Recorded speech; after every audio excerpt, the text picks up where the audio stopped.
Je m'appelle Lily, je suis franco-chinoise. Moi, c'est Sarah. Je suis française du côté de ma maman et marocaine du côté de mon papa. Qui je suis, est-ce que je suis belge, coréenne ou voilà.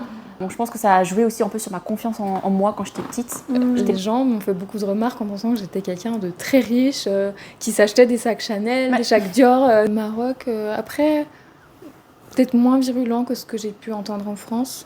Mais quand même, on sent que c'est moins classe que la France, quoi. Je pense que les gens, ils sont pas prêts à recevoir. Et puis les Chinois, ils sont pas...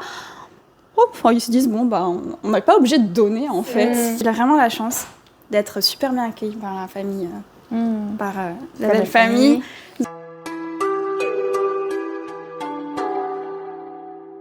Bienvenue à tous sur La Corée sans masque. Et aujourd'hui, nous avons Sarah et Lily. C'est la première fois qu'on fait ça à trois, enfin que je fais ça à 3 personnes, donc il se peut que ça soit un peu différent des épisodes précédents. Mais je pense qu'il y aura quand même plus de dynamique en général, donc ce sera quand même plus fun à regarder. Le thème en fait de ce podcast, c'est principalement le métissage, vu que vous allez le voir, on est toutes les 3, on a des origines différentes. Et ensuite, ça sera plus la vie en Corée, évidemment, vu que le thème de la chaîne, c'est la Corée sans masque. Bonjour. Je m'appelle Lily, je suis franco-chinoise. Et puis, ça fait 3 ans à peu près que j'habite en Corée du Sud. Voilà. Merci beaucoup. À toi. Bonjour, moi c'est Sarah. Je suis française du côté de ma maman et marocaine du côté de mon papa. Et là, ça vient de faire 7 ans que je suis en Corée. Waouh. Ok. Ça commence à faire longtemps. Qu'est-ce qui vous a amené en fait en Corée ? J'ai décidé en fait après le bac de faire 1 an en Chine pour apprendre le chinois et puis pour avoir un peu la culture chinoise en apprenant la langue. Et du coup, pendant mes études là-bas, j'ai rencontré un Coréen qui est le futur Monsieur Lily.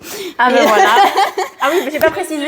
Voilà. J'ai pas précisé que vous êtes tous deux mariés à un Coréen, donc c'est aussi le point commun pour vous. Donc, et donc du coup, voilà, c'est pour ça que je suis venue en Corée pour vivre avec eux. Ensuite, du coup, vous avez décidé de vous marier. Oui. Et du coup, c'est pour ça que tu l'as suivi. Oui, que j'ai décidé de parce que après ses études, quand lui il est rentré en Corée, c'est ici qu'il allait travailler. En fait, après l'année en Chine, j'ai fait ma licence en France. Et après, pendant mes études, il est venu en France pendant 1 mois. Et c'est à ce moment-là, on ne savait pas trop si c'était lui qui venait en France ou si c'était moi qui allais en Corée. Et puis j'avais vu qu'il avait un peu du mal à être en France. Donc je me suis dit, écoute, c'est moi qui va venir en Corée, et puis c'est moi qui va apprendre le coréen, et puis m'adapter. Parce que je pensais que c'était un peu plus facile pour moi que pour lui de le faire. Vu que tu avais déjà des origines, disons, asiatiques, chinoises. Ouais, je pensais que mes capacités d'adaptation étaient plus... étaient meilleures que les siennes, peut-être. D'accord. Eh ben, quel courage de venir en Corée. Parce qu'en soi, c'est vrai que souvent dans les couples mixtes, c'est souvent la question qui se pose, dans quel pays on va habiter.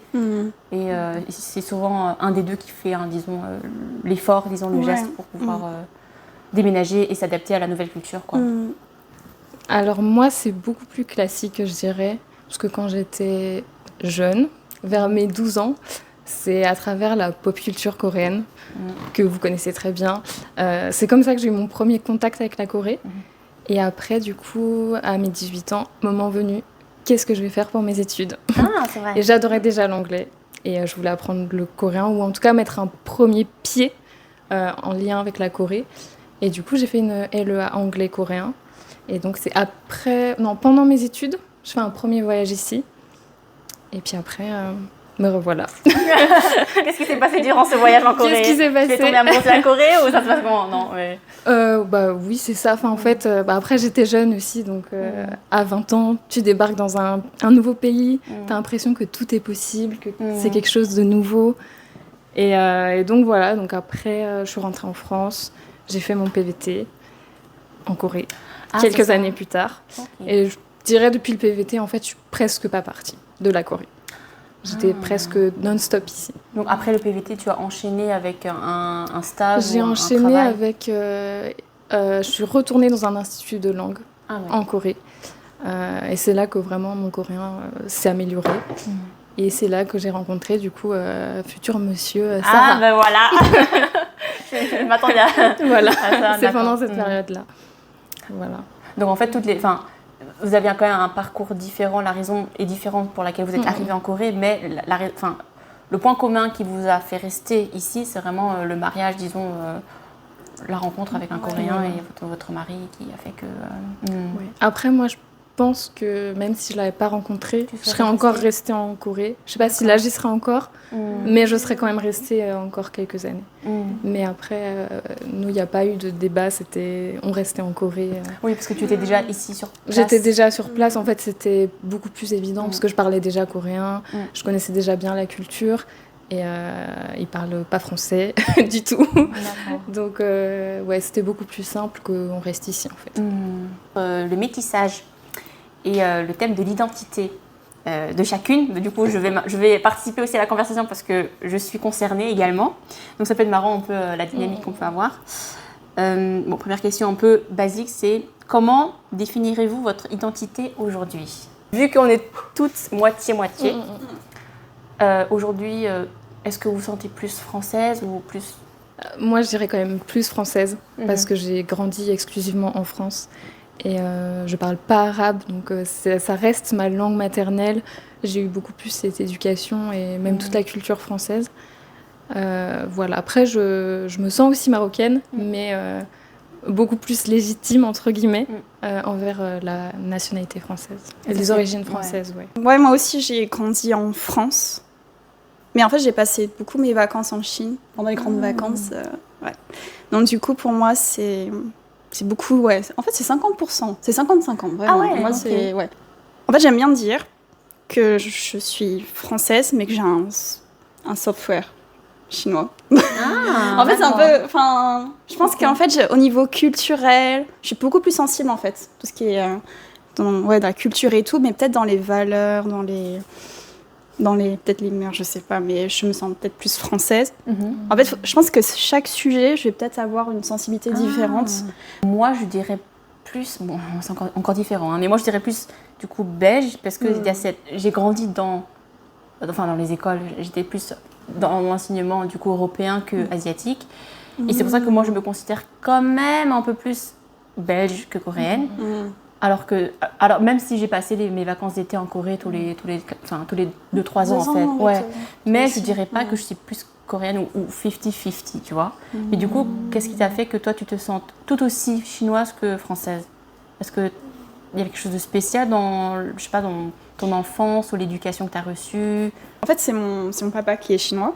Et je pense que j'ai eu pas mal d'influence qui vient de mon papa.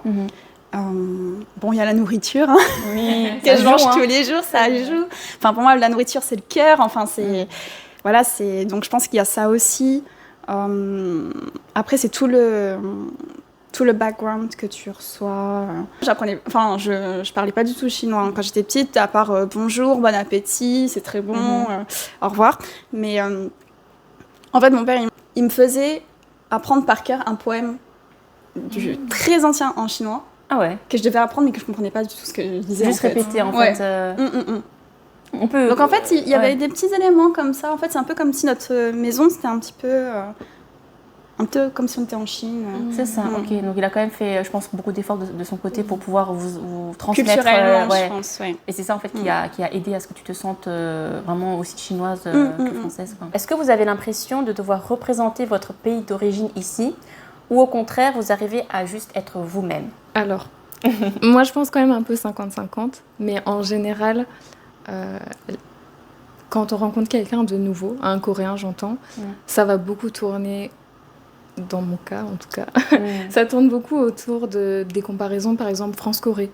J'ai l'impression que des fois les sujets ils vont pas au-delà de ça en fait. Et du coup, j'ai l'impression, d'être... on te voit plus comme une Française que comme Sarah, quoi. Exactement. C'est ça ? Ouais, c'est vraiment ça. Et du coup, c'est un peu dur, du coup, des fois, de tisser des vrais liens avec les gens à cause de ça. Donc, moi, je trouve qu'il y a un peu ce devoir de représenter la France, ou même si, par exemple, il se passe des choses pas très joyeuses en France. Un exemple tout bête, pendant les JO, quand la France a mal présenté la Corée du Sud, dans l'intitulé. Ah oui, c'est vrai. En fait, là... pas tout le monde m'est tombé dessus, mais t'as quand même un peu honte. Genre, j'évitais le sujet des JO parce que je me disais, si un Coréen vient à me dire ça, je vais me sentir en fait visée. Parce que c'est la France qui a fait l'erreur. Même si personne te le disait, tu vois, te le montrait. Fais-toi petite. C'est ça, quoi. Inconsciemment, on sait qu'on représente quand même plus que nous-mêmes, en fait. On représente quand même un pays, entre guillemets, qui est derrière. Mais, moi, j'entends beaucoup de choses sur la France, par exemple. C'est très romantique, c'est très beau. Se mettre à une terrasse à Paris, ça doit être incroyable. Mais en parallèle, on me dit tout le temps, mais la France, c'est dangereux. Toujours des choses comme ça. Et du coup... c'est un peu... c'est vrai je me sens visée, en fait. Je me dis, ils diraient pas ça, ils en parleraient pas entre Coréens. Ils me le disent parce que c'est moi. Donc, je me sens un petit peu visée. Mais, Je pense ça, clairement, le fait d'être, disons, étranger dans un pays, c'est... Ouais, il y a ce genre de petites choses qu'on n'aurait pas si on vivrait... Voilà. Après, tu vois, nous, on est métis, donc c'est encore différent. Moi, honnêtement, en Belgique, je me sens... Les gens me voient, il y a évidemment moins cette comparaison de « Oh, toi, t'es étranger », donc voilà. Mais il y a quand même, vu que je ne ressemble pas à une Belge 100%, il y a quand même des gens qui disent « Ah, mais toi, tu viens d'où ? Enfin, t'as d'origine, tu vois ?» Et une fois qu'ils savent que je suis à moitié coréenne, à ce moment-là, c'est un peu le contraire. Ils me voient comme « Je représente la Corée en Belgique, et ici, je représente la Belgique en Corée. » Mais c'est pareil. Donc en fait, c'est... je pense que c'est toutes les trois pareilles. Trois pareilles. Donc même dans notre pays d'origine, on ne se sent pas 100%... C'est ça. Intégré ou perçu comme une personne de tel pays. Quoi. Moi, je trouve qu'il y a un peu ce truc de... Tu sais jamais vraiment où est ta maison. Et c'est peut-être encore plus développé pour nous deux parce qu'on vit dans un troisième pays qui ne fait pas partie de nos origines. Donc en France, dans mon cas, je suis très visée comme marocaine. Au Maroc, je suis quand même plus considérée comme marocaine, je trouve, que française. Ils font moins la différence. Parce que je pense, comme c'est mon papa, qui est marocain aussi, ça a beaucoup de poids. Mais ça se voit dans ma façon d'être, etc. Après, ça fait très longtemps que je n'y suis pas allée, mais je pense que je fais quand même très française là-bas. Et en Corée, je suis française, 100% française. Même si tu dis que tu es mi-marocaine. Après, c'est normal, ils savent pas, mais les gens me disent que je ressemble vraiment à une Française. C'est vrai physiquement, et moi, j'ai pas cette impression-là, parce qu'en France, c'est pas comme ça qu'on me fait sentir. Donc, Est-ce que le métissage, pour vous, c'est une richesse ou parfois un poids ? De ma propre expérience, quand j'étais petite, je percevais ça plus comme un poids. Parce que, tu vois, les enfants, ils sont parfois pas super... gentle, gentil envers eux, entre eux. Et j'ai reçu parfois des remarques un peu racistes quand même, tu vois. Et en fait, quand j'étais petite, vu notre personne n'est pas construite, tu vois, entièrement, on est encore très sensible aux remarques, au regard des autres et on apprend vraiment à créer notre propre identité. À ce moment-là, je pense que c'est un poids parce que ça freine un peu, tu vois, sur qui je suis. Est-ce que je suis belge, coréenne ou voilà. Et voilà, donc je pense que ça a joué aussi un peu sur ma confiance en moi quand j'étais petite. J'étais pas très... Je pense que ça n'a pas forcément aidé à me sentir vraiment bien dans ma peau. Donc je pense que jusqu'à mes peut-être 18, jusqu'à environ grosso modo 20 ans, c'était plus un poids. Même si j'y voyais des richesses, des avantages. Mais après, en devenant adulte, le fait de voir qu'il y a d'autres métisses comme moi, tu vois, je suis pas la seule et qu'au final, on voit ça plus comme un avantage. Je pense que les adultes, ils voient ça comme une richesse, tu vois. En tant qu'adulte, tu te dis « Ah, mais c'est trop bien, t'as grandi dans deux cultures différentes. » Je pense qu'au final, ça... Et maintenant, je pense que c'est plus une richesse qu'un poids. Après, je pense que ça a aussi joué un peu la popularité de la Corée. Parce que quand j'étais petite, dans mon cas, c'était aussi un peu ça. Parce que quand j'étais petite, par exemple, quand je disais que j'écoutais la K-pop, je m'étais fait... Il y avait tout le monde qui avait rigolé, tu vois. C'était vraiment... on se moquait pas directement, mais tout le monde, tu vois, se disait « Mais c'est quoi la K-pop ?» Et où le jour où ça, il y a eu son Gangnam Style, là, je me sentais un peu plus fière d'être coréenne. Donc, je pense que ça a beaucoup joué aussi. Le fait que la Corée soit un pays, en fait, que tout le monde connaît. Parce qu'à l'époque, c'était Corée du Nord. Enfin, tu sais, ils ne savaient toujours pas Corée du Sud, Corée du Nord. C'était vraiment le discours, vraiment toujours le même discours qui revenait. Et la Corée du Sud, mais c'est où ? Enfin, je vois pas où c'est. Moi... en Asie, je connais juste la Chine, le Japon, quoi, c'est tout. Genre, non, la Corée, c'est un pays, tu vois, qui est pas loin entre les deux, justement. Mais voilà, donc personnellement, c'était... Et maintenant, évidemment, je le vois comme une richesse parce que je pense que c'est assez... c'est pas... Enfin, on est comme ça, c'est pas un choix, mais c'est quand même quelque chose que, une fois qu'on l'a, je pense qu'on peut être fier. La multiculturalité, c'est tellement un thème aussi beaucoup plus accepté et abordé de nos jours que je me sens moins seule. En tout cas, je me sens beaucoup moins seule aujourd'hui que quand j'étais plus petite. Voilà, donc c'est une richesse. T'as tellement bien parlé. C'est vrai. Vous êtes d'accord avec moi? Je suis entièrement d'accord avec toi. Moi aussi, en fait, quand j'étais petite, c'était les deux, déjà. Richesse et poids. Alors, pour la partie poids, parce qu'il y avait toujours, dans les écoles, t'as les yeux bridés. Après, je pense que j'étais assez chanceuse. Dans mon école, ça allait à peu près. Par contre, il y avait pas mal de préjugés. Parce que, t'es d'origine chinoise, t'étudies bien. T'es fort en maths. T'es fort en maths. Ça, pas du tout. Après, pour moi, c'est une richesse. Toujours avoir deux cultures, pouvoir communiquer avec plein de monde, même de lire dans plusieurs langues, tu vois plusieurs perspectives, tu peux comparer, ou même sur YouTube. Parce qu'en fait, sur un événement, je vais pas dire ça, un truc précis, mais il y aura plusieurs points de vue. Et je trouve que c'est super intéressant de collecter les deux points de vue et d'avoir une réflexion. Alors, je pense quels arguments sont bien et tout. Enfin, les autres nous donnent un peu le rôle de bridge. Oui, c'est vrai. Entre les deux cultures. Voilà, donc du coup, on a une espèce de responsabilité avec ça, qu'on n'est pas obligé d'avoir, franchement. Oui. Avec notre compréhension, en fait, de plusieurs cultures, ça nous permet, par exemple, s'il y a des gens qui ne comprennent pas l'autre culture, de leur expliquer, en fait, ça, c'est parce que c'est pour ça que les Chinois ou les Français, ils sont comme ça.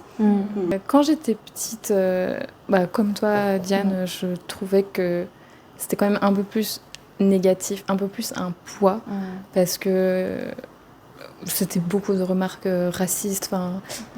Et moi, j'ai grandi dans un petit village, justement, donc on était vraiment la famille de Marocains c'était du la seule petit village. famille, On était les seuls avec des origines, en fait. Et du coup, on était très stigmatisés, j'ai trouvé, alors qu'on était quand même une famille métisse. Ma maman est française, donc il n'y avait pas réellement de raison. Et beaucoup de ma famille française, justement. On a eu beaucoup de remarques du côté français. Du côté de la famille. Donc ça, c'était pas très plaisant. Et c'était comme ça, je pense, tout le long, j'étais en France, en fait, des remarques tout le temps. Mais c'était quand même une richesse petite, parce que comme j'allais au Maroc et je voyais un autre style de vie, donc je parle pas arabe, comme j'ai dit tout à l'heure, mais un autre style de vie, d'autres coutumes et d'autres classes sociales aussi. Et je sentais que j'étais beaucoup plus ouverte que les autres enfants de mon école, par exemple. Et qu'on était beaucoup plus tolérants et on jugeait moins les gens sur des petites différences toutes bêtes, en fait. Et voilà, et puis en grandissant, c'est encore plus une richesse. Mais c'est vrai que quand on est petit, ça peut être un peu dur, les remarques. Et, je pense que ça, c'est inévitable. Et moi, l'inverse de toi, le Maroc et en général les pays arabes ne sont pas du tout populaires. C'est même l'inverse, ils ne sont pas du tout aimés. Donc au contraire, même encore maintenant, je ne suis plus en France, donc je le ressens moins. Mais je dirais que ma famille a encore des remarques, sont encore stigmatisées. Par exemple, mon frère qui est très typé marocain, ma sœur aussi, les deux en fait. Ils sont beaucoup plus typés marocains que moi. Et je pense qu'ils ont encore des moments un peu difficiles dans leur vie de tous les jours. Même s'ils sont plus enfants ou même s'ils sont plus enfants. De la part d'adultes, en fait, c'est ça. Oui, voilà. Et puis, on est vraiment famille multiculturelle aussi, avec le mari de ma sœur qui est sénégalais. Donc, ça rajoute encore de la stigmatisation et des stéréotypes. Enfin, je pense que dans leur vie, ça va en général, mais ça peut arriver encore en 2025, malheureusement. Ça, c'est vraiment... est-ce que vous pensez qu'un jour, ça c'est une question vraiment qui me sort de la tête, mais que ça va changer ou que ce genre de stigmatisation, racisme, ça va toujours exister?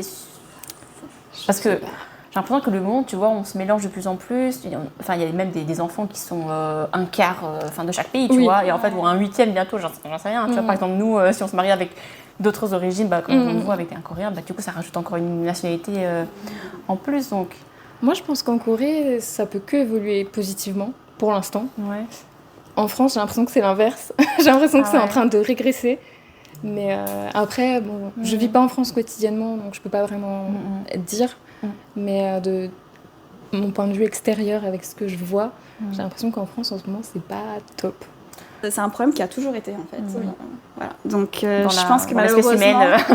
malheureusement, ça fait partie de l'humain. Je pense que voilà, on voit les différences plus que les similitudes chez quelqu'un, tu vois. On voit tout ce qui est négatif. En général. On n'aime pas la différence, en fait. En fait, je pense qu'il y aura toujours des personnes qui resteront racistes, qui auront des préjugés. Ça y sera toujours. Mais je pense que, justement, comme la multiculturalité, elle est plus présente. Ouais, je suis optimiste. Je pense que ça va. Je pense que naturellement, les gens vont moins voir ça comme une différence que, tu vois, que... Ils vont voir ça de façon plus positive qu'avant. Parce que... Alors, c'était... dans l'histoire, c'était vraiment mal vu d'être métisse. Hein. Ouais, bah oui, or que là, les gens, ils pures, voient, oh, t'as de la chance et tout. On pose des questions.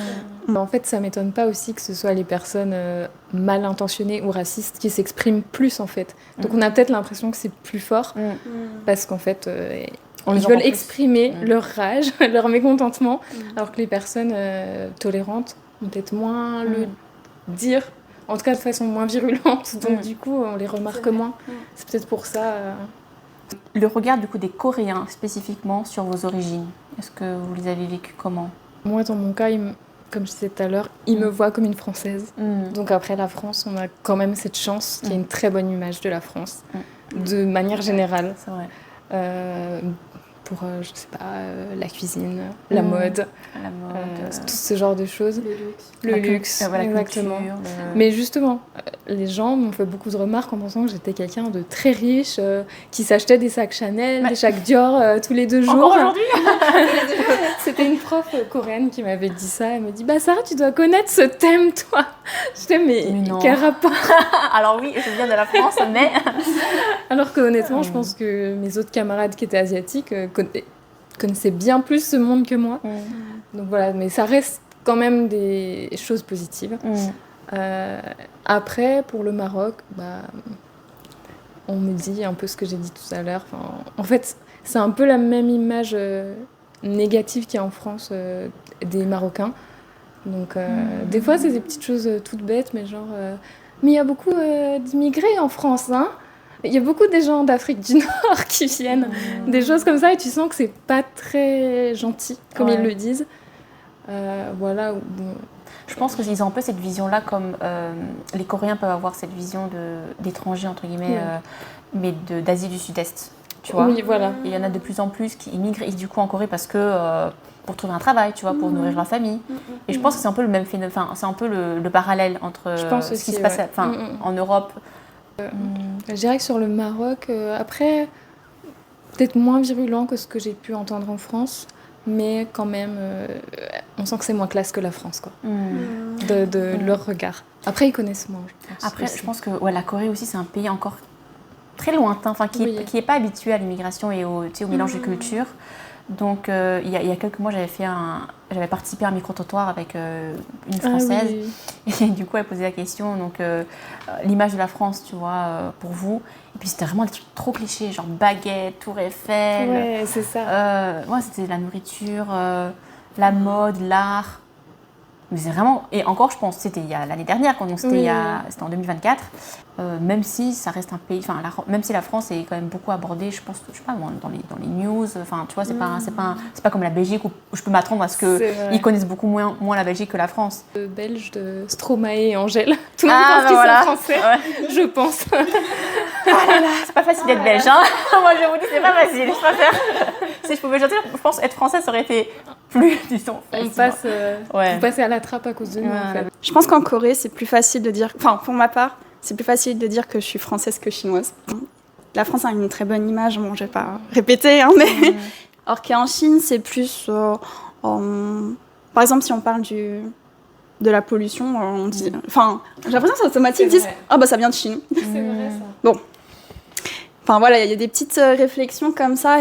Après, je sais pas, j'ai pas posé la question à des Coréens, mais je pense que aussi l'image de la Chine, aussi en général, c'est pas forcément plus positif que négatif, tu vois. Je connaissais pas trop la Chine non plus.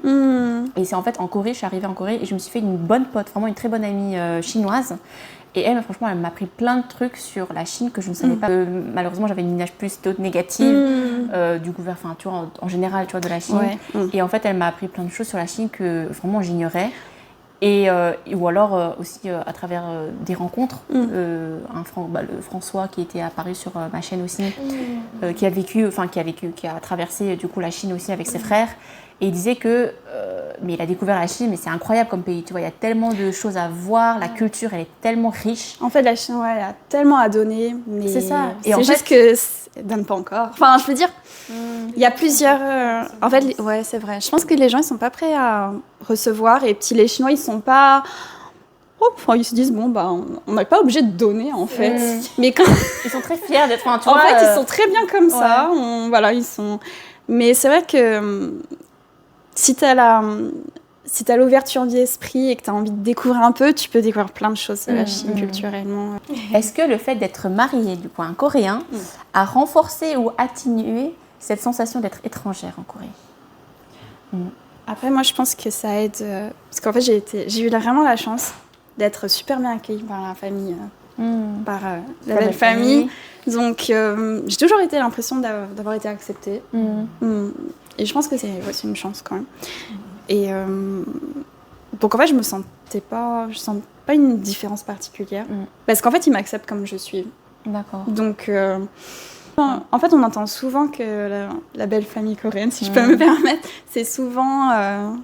c'est un peu difficile. Enfin, je veux dire, les faits sont là. Moi aussi, j'ai entendu dire que... Mais même, en fait, la belle famille envers une Coréenne aussi. Enfin, même pour les mariages coréens, la belle famille, souvent, du côté du mari, la maman, la belle-mère, elle est un peu dure, tu vois. Elle s'attend à ce que... c'est un peu le old mindset, en fait. C'est un peu la mentalité d'avant. J'espère que ça va changer rapidement, mais c'est un peu ça, tu vois. On entend que, voilà, la belle-fille doit faire ci, doit faire ça. C'est un peu les stéréotypes, tu vois, de ce que la femme doit faire, le rôle de la femme dans la famille, dans le couple. Donc, évidemment, après, en plus de ça, si jamais tu es étrangère... Après, ça dépend vraiment des familles. J'ai l'impression qu'il y a des familles qui sont tout à fait ouverts à ce que leur fils se marie avec une étrangère. Du coup, ils sont très ouverts. Mais c'est sûr que ça reste encore un phénomène assez nouveau, je trouve. Même s'il y a de plus en plus de couples mixtes, tout ça. Mais ça reste du coup, c'était intéressant de savoir, est-ce que vous l'avez vécu? Toi, tu l'as bien vécu, du coup, c'est très bien. Ouais, je voulais dire aussi que c'est pas toutes les familles qui sont comme ça, et qu'il y a aussi des familles qui acceptent, qui sont contents, qui accueillent à voir fait. Et puis, moi, dès le premier jour, c'était bien. D'accord. Donc, ça t'a aidé justement à te sentir bien ici en Corée, quoi. Ouais, carrément. Je pense que ça a vraiment aidé. J'ai pas de réponse toujours à 100%. Oui, d'un côté, je dirais encore 50-50. Parce que avant d'être mariée avec lui, avant d'être avec lui-même, je pense que les Coréens me voyaient comme elle est là, c'est une étrangère qui fait ses études tranquille. Pas de problème. Après, ça nous est un peu arrivé de recevoir des remarques ou des mauvais regards, mais peut-être que c'est moi qui les interprète mal. Des gens... En tout cas, il y a un Joshi, un jour. Il était un peu alcoolisé, mais en fait, il est venu vers nous et il a demandé à mon mari, il m'a dit, mais elle est étrangère, mais qu'est-ce que tu fais avec elle alors qu'il y a plein de Coréennes? Il a osé dire ça? Ouais. Du coup, mon mari lui a dit... de partir, que c'était pas ses affaires, qu'il nous laisse tranquille, etc. Et le monsieur s'est assis à côté de nous et il a attendu en fait, et je sais pas ce qu'il attendait. Donc ça, je pense que c'est le pire que j'ai vécu. Il y a pas eu pire que ça. C'est violent quand même. Et finalement, la police est venue, mais le monsieur est parti entre temps. Donc voilà, en fait, j'ai eu des petites remarques comme ça où je pense peut-être un peu dans l'entourage de mon mari, pas sa famille, mais des amis. Qui comprennent pas trop, je pense, qui se disent pourquoi la communication doit être moins fluide, il y a une question aussi de culture, il faut s'adapter, etc. Donc je pense que voilà, ça c'est un peu la partie négative. Du côté de la belle famille, non, ça va. Je dirais qu'il y a eu des petits moments d'adaptation, mais que ça vient pas forcément de la culture, parce que d'un côté, en fait, du coup, mon papa aussi est marocain, ça reste une culture aussi orientale. Mon beau-frère aussi, qui a une culture sénégalaise. Donc en fait, j'ai un peu cette habitude quand même dans ma famille, on va dire des familles un peu conservatrices. Et du coup, là, c'est moi qui étais visée, donc c'est pas forcément plaisant. Mais il n'y avait pas de trucs négatifs, ils m'ont accepté dès le début, etc. Et je trouve qu'ils font beaucoup d'efforts aussi pour pas attendre de moi ce qu'une Coréenne ferait. D'accord. Et ça, c'est appréciable parce que je ne serai jamais en fait coréenne, donc je ferai jamais les mêmes choses qu'une belle fille coréenne aurait pu faire. Et voilà. Puis après, dans la vie quotidienne, comme si le fait d'avoir un mari coréen, ça me donnait une crédibilité aux yeux des gens. Sauf que, par exemple, tout le monde se dit « Ah, mais c'est parce que t'es mariée que tu parles coréen ». Et moi, dans ma tête, je suis « Mais j'ai étudié avant !» J'ai fait beaucoup d'efforts pour étudier avant. Et en fait, c'est comme si tous mes efforts, c'était grâce à mon mari. Du coup, ça j'aime pas trop, mais ça reste pas vraiment négatif, mais j'aime pas trop. En fait, je pense que moi, ça fait longtemps que je suis là. S'il y a des regards, je les remarque plus. Et puis, on s'y habitue, hein, non ? Voilà. Et puis, je pense qu'en général, c'est pas vraiment négatif. C'est plus de la curiosité. Oui, je pense aussi. Mais un jour, il m'avait dit... Enfin, on était allé au COEX, du coup, au centre commercial. Il y a vraiment beaucoup d'étrangers. Et il m'avait dit qu'en fait, ici, il se sentait pas regardé. Donc, en fait, lui, de son point de vue, il sent les regards sur moi, enfin sur nous, dans la rue quand on est surtout entouré de Coréens. Donc, ouais, il y a même des fois, je me sens presque désolée pour lui parce que, en fait, juste on vit notre vie et les gens le regardent et m'a pas forcément dit négativement, mais je pense que c'est pas non plus appréciable de son côté que je sois un peu, entre guillemets, une bête de foire et que du coup, peut-être, ils se sont un peu jugés d'un côté et tout. Bon, après, il s'en fout en soi, mais c'est juste que le fait qu'il me dise ça, je me suis dit, ah oui, donc lui, il ressent beaucoup les regards. Je me demande si c'est peut-être même pas lui qui est, entre guillemets, plus jugé, dans le sens où il est avec moi, plutôt que le fait que je sois en Corée, je pense. Mais ça, on le saura pas parce qu'en fait, les Coréens... C'est ça. Beaucoup de choses par le regard, ils osent pas, tu vois, en mode poser. Parce que là, la question, c'était littéralement poser des questions, mais en fait, des remarques. Mais ils oseront jamais vraiment dire un truc, à part les vieilles personnes, les adjoshi de temps en temps, Adjuma, adjoshi, donc les personnes un peu plus âgées en Corée, qui se permettent, qui n'ont pas trop de filtres, du coup. Sur plein d'aspects différents, mais ouais, du coup, beaucoup de choses se transmettent via le regard. Du coup, on ne sait pas si c'est la curiosité ou si on juge ou pas, mais... J'ai une autre anecdote. On était à des funérailles, donc pas un cadre très joyeux, et c'était le grand-père de mon mari. Et en fait, un de ses oncles m'a... Je sais pas si je vais expliquer un peu comment ça se passe, les funérailles en Corée, pour comprendre un peu... si on doit comprendre le contexte, oui, bien sûr. Un peu la situation, mais en Corée, aux funérailles, en fait, tout le monde doit... Les invités doivent passer et venir s'incliner devant le défunt. Et en fait, la famille les accueille. En général, les femmes en hanbok et les hommes en costume. Et du coup, moi, j'étais intégrée dans la famille, en fait. Donc, j'avais aussi le hanbok. Donc, j'étais un peu gênée déjà de base. C'était mes premiers funérailles en Corée. Moi, je connais personne. Je connaissais pas beaucoup ce grand-père. Donc, j'étais un petit peu gênée. Je suis pas trop à ma place, là. Et il fallait s'adapter. En fait, c'est sur place, quoi. Il faut s'adapter à une coutume que tu connais pas, quoi. Ça, tu découvres tout sur place, mais tu finis le travail, tu vas là et tu sais pas trop ce qui se passe, mais t'es mise dans le bain comme ça. Donc voilà, déjà ça, pour moi, c'était un peu stressant, pas frustrant. Un peu des deux, en fait. Et donc voilà, j'étais donc avec mon hanbok. J'étais à l'entrée, mais j'accueillais pas vraiment les gens parce que je les connais pas. Et un des oncles du coup de mon mari m'a dit toi reste bien devant en gros parce que ça fait classe un peu que notre famille elle soit internationale. Et ça j'ai pas du tout apprécié. Donc après c'est pas des gens avec qui on est très très proches, donc voilà, je sais que je le reverrai pas très souvent, mais ça ramène un peu à ce qu'on disait tout à l'heure aussi, en fait. Je suis la France, je suis un sac Chanel. Là, j'avais l'impression d'être un accessoire. Regarde ma nouvelle acquisition. Un sac Chanel, dernière édition. Nous avons étendu à l'international. Voilà, je trouvais que déjà, le contexte n'était pas très bien... C'était pas le contexte idéal, en fait, pour me dire ça, déjà. Et c'est la première fois que je le rencontrais, ce monsieur, et il me dit ça. Et puis moi, je connais pas les gens, je sais même pas ce qu'il faut faire. Ça, j'ai pas aimé. Après, le reste, en général... Tout le monde me fait les éloges de la France ou de nos futurs enfants, s'il y en a. Et donc, voilà. En général, c'est assez positif.